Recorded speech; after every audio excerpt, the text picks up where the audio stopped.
জবাবদিহি করতে হবে।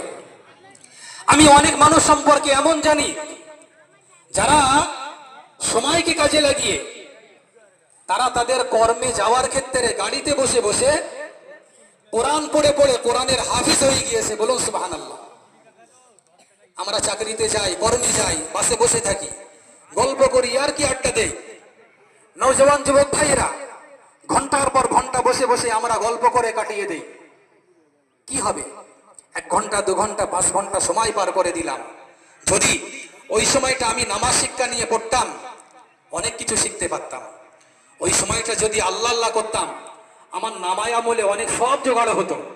ওই সময়টা আমি যদি মাদ্রাসায় এসে বা কোনো হাফেজের কাছ থেকে কোরআন শিক্ষা করতাম আমরা কোরআনটা শিখে নিতে পারতাম।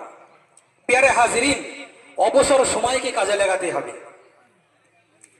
হযরত ইমাম শাফি রহমাতুল্লাহ আলাইহি এই জন্য বললেন আল্লাহ পাকের বুজুর্গ বান্দারা